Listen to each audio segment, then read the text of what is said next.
What's good, YouTube? Man, you can see by the title of the video, we're talking about 6ix9ine. What is his only weakness? What is gonna be his downfall as we just look at him from where he started from? So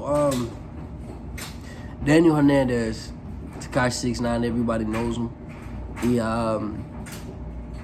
self-explanatory, 6ix9ine, snitch, you know. I'm not really gonna get into the allegations or the snitching because it has nothing to do with me.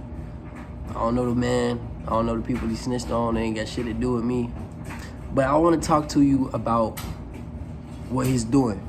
So recently he got on. He was on live with Lil Reese and whatever her name is, 600 Breezy, and he was saying a whole bunch of things. What he was pretty much doing was pretty much saying what I said in my last video about Dirk. Pretty much saying Dirk set up King Von. Pretty much saying you ain't no real niggas. Y'all are hypocrites because y'all say you shouldn't.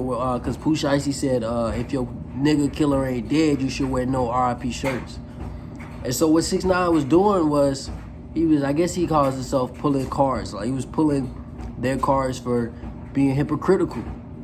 Which is kind of true at the same time that as I looked at shit. Think about it. All these niggas, they rap about that shit. But ain't nobody doing shit, you know? I guess that's where he was coming from with it. I guess he was just pretty much trying to, the thing I realized about 6ix9ine, he plays both sides. Like he plays both ends. So whatever end he feel comfortable at, he will play. I was looking at the man documentary, and in the documentary, I picked up on his personality. The biggest issue for 6ix9ine is he wants to be relevant. And for that relevancy, he'll do anything to get it, you know? He'll do anything to stay relevant. So at first it was, okay, I gotta be different, so I'm gonna dye my hair. But before that, he was just doing random shit. He would have crazy ass shirts, and everybody would see him, and they'll be like, "Oh, your shit crazy as fuck. What the fuck?" Like they'll know him for that. Then he'll color his hair. He want to be different, look different. Then he want to get all these tattoos.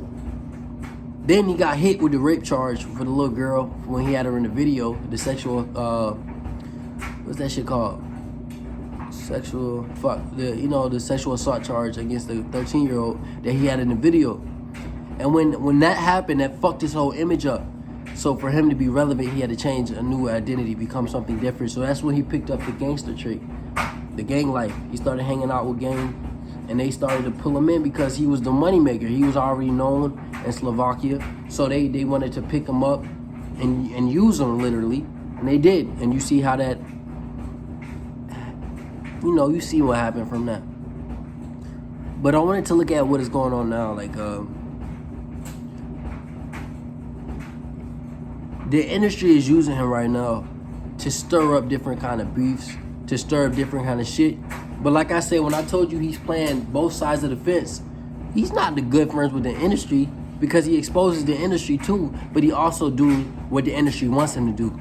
So yeah, he's talking about Lil Durk, he's talking about Quando Rondo, he talking about Von. He doing all type of shit just to stir up all type of beef. Then on the other hand, he's exposing the industry and he's exposing these rappers for what they are. That's the only reason why, that's the only trait that I can say I fuck with 6ix9ine. Because he doesn't give a fuck. He doesn't. He does not give no fuck. He's gonna expose who he wants to expose. Yeah, he did some fucked up shit. He did some dumbass shit that he's gonna have to live with forever. And it's fucked up that his daughter is not gonna be able to be herself anymore. His daughter's getting death threats. I don't feel like his daughter deserves that. His daughter has nothing to do with this shit. But she getting death threats. His girlfriend, probably the same shit. His baby mom, probably the same shit. His mother, probably the same shit.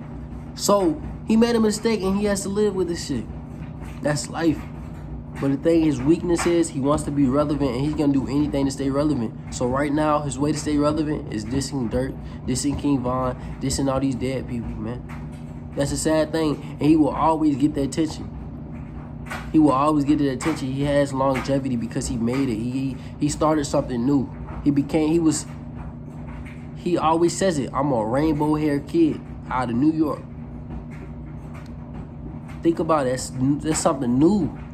Nobody was doing that shit before him. He started a new wave and he rode it and started to ride other people's wave to keep that relevancy, to stay relevant. But it's always gonna fuck him up at the end. It's always gonna fuck you up at the end because he burned bridges and he thinks that just because I burned them, I don't have to live with them any longer. So when he felt like he didn't need people, when he felt shit was falling down around him, he thought he can just get rid of them and everything was just gonna disappear. So yeah, I'm not surprised that when he got out and for being a snitch, he accepted it. I'm not surprised he had a story for it. I'm not surprised because that's 6ix9ine. I knew he was gonna do that. Think about it. The man has to ride some type of wave. He has to do something. He has to. So he accepted what he was, tried to make it seem as if it was okay. And then look where he's at now. But he has some good points. A lot of you people that's judging him, that's why I can't speak on it. I'm not going to judge a man for what he did. I was never put in that situation. I was never put in a situation where it was either you stay solid or you don't snitch. So I'm not going to be the type of nigga to talk about this shit because it has nothing to do with me. But a lot of niggas that are bashing the man never was put in that situation. Was never that put in that situation where you were facing life or facing a whole bunch of years for niggas that did not love you or did not who was good about you, who stole from you. You would never put in that situation, so you can't tell what you can't say the nigga did wrong.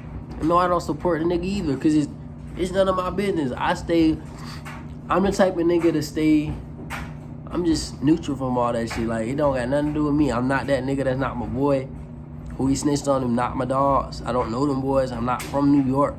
They're not my boys. Like, I don't know them niggas, so it's like, that shit ain't got nothing to do with me. I'm not like one of these everyday, all these other niggas that bash the nigga. I don't know the man. Why everybody want to be in somebody else's business? You know? And call this nigga a rat or whatever. He did what he did, man. That's his mistake. He got to live with it. You don't have to live with it. So why the fuck do you care so bad?